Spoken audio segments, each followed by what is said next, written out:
Yo, what's going on, guys? Mush back at it with another video. Want to talk the story of Battlefield 2042 coming free with select NVIDIA RTX graphics cards, which, cool of NVIDIA to do this, but I find this, kind of humorous, and I'll talk about why in just a second. And Halo Infinite's campaign co-op and Forge mode are not coming at launch.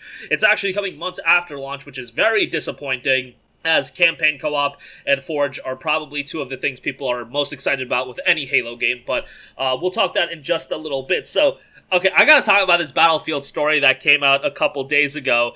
According to Inno3D, Battlefield 2042 will be bundled for free with GeForce RTX 3090, 3080 Ti, 3080, 3070 Ti, 3070 graphics cards, and systems equipped with these graphics cards. So that includes pre-built computers. The bundles are likely to be shared by others in a couple of hours. They actually do have an image up already, and I find this hilarious because I don't want to say this is like a press release, but the promotional material is so hilarious because it's like, own the Battlefield, buy select RTX GPUs, and get Battlefield 2042.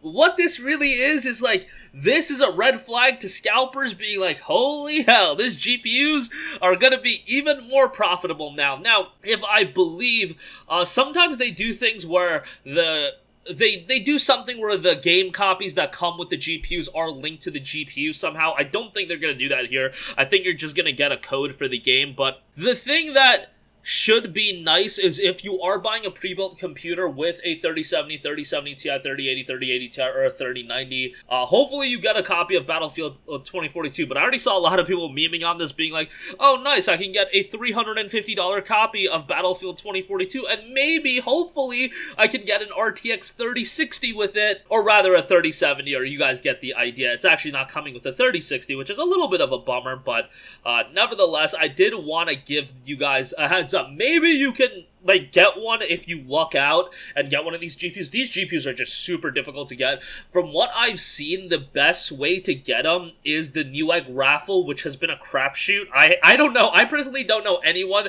that has gotten a GPU through the Newegg raffle, and I have multiple friends that have tried to get it that way. And then the other way is if you're like a GameStop power-up rewards subscriber.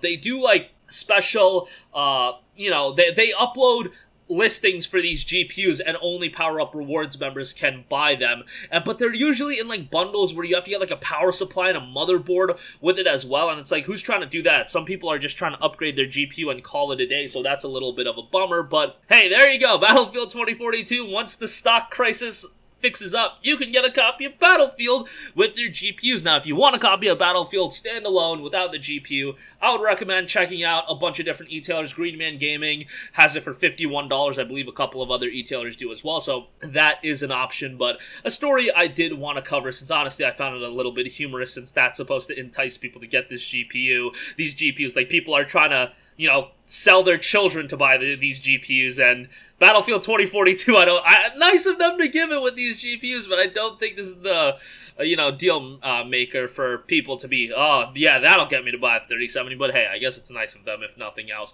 Alright, moving on from that, Halo Infinite's campaign co-op and Forge mode are coming months after launch. Now, this is super disappointing, and I can speculate all day long as to why this is, but, oh my god, this is super disappointing because this game was supposed to come out in 2020, guys. This was supposed to be an Xbox Series X launch title, and it got delayed for a year. We still don't know for sure if it's this year. I have not heard confirmation it's this year, and with the word that Horizon Forbidden West is going to be delayed into 2022, I have no hope when it comes to games hitting their targeted release windows, and that's probably for the best to delay these games if they're going to be a train wreck, but I'm sorry, getting delayed a year, 2020 into 2021, and then potentially missing 21. Now, that's just me speculating. It'll probably come 2021. It'd be an absolute train wreck if it didn't come 2021, but you can speculate as to why that is. I really feel like a big reason, and a lot of people have pointed this out, is the fact that this game is going to be released on the Xbox One, and I don't know if that's going to cause issues with developing these games, because we saw how Cyberpunk 2077 turned out, and ain't nobody trying to go the Cyberpunk 2077 route and drop a game that is a technical nightmare and a technical disaster. I mean, CD Projekt Red just did it anyway, and remember, that was after 3 delays. They delayed the game 3 or 4 times, and then they still dropped the game and it was a broken nightmare on the base PS4 and base Xbox One. Now, is Halo Infinite going to be as technically demanding as Cyberpunk 2077? Maybe not. Who knows? I don't know. But it also is going to be interesting to follow the next God of War and Horizon Forbidden West. Horizon Forbidden West delayed into 2022. Seemingly, that's the report going around, and God of War delayed as well. Does that have anything to do with it being cross-gen? I mean, we could point to that. We could point towards the fact that there's still a global pandemic going on. It's just speculation on my part, but it is something interesting to talk about. I really think that these games, you know, selfishly, like, I want to put the past generation behind. Like, I want these games to evolve, and if you want them to stick around on prior generations, that is going to limit how far they can go on higher-end hardware, like a high-end PC, like an Xbox Series, like a PlayStation 5, but I get from their standpoint, hey, they want as many people to buy the game as possible, and they're trying to make money off of the game itself, and these games cost a lot of money to develop, but you know, if that is going to be something where they're sacrificing performance or sacrificing,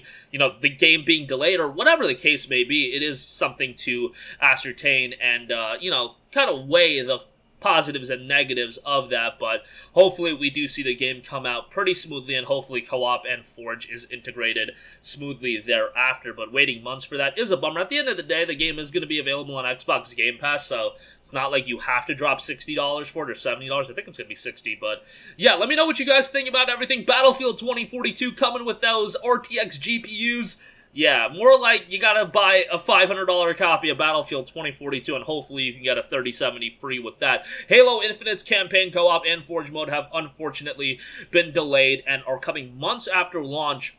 Definitely a story to follow over the next few months and honestly into early 2022, what the impact of games being cross-generation is going to be as far as delays go. Look, there's a lot of games that came out cross-gen and they've been perfectly fine. Resident Evil Village dropped on time and was a great game. There's been a lot of other great games that have been cross-gen, but yeah, now we are moving to these games that I think they would ideally like to be on a new generation of hardware, but they realize not a lot of people have a Series X. Not a lot of people have a PlayStation 5. It's hard to get a high-end gaming PC right now, so you'll want people with lower-end hardware, older consoles to be able to play the games as well, and you want to sell as many copies as possible. I get that, but sometimes that is going to lead to everybody just getting a crappy experience, as we saw with Cyberpunk 2077.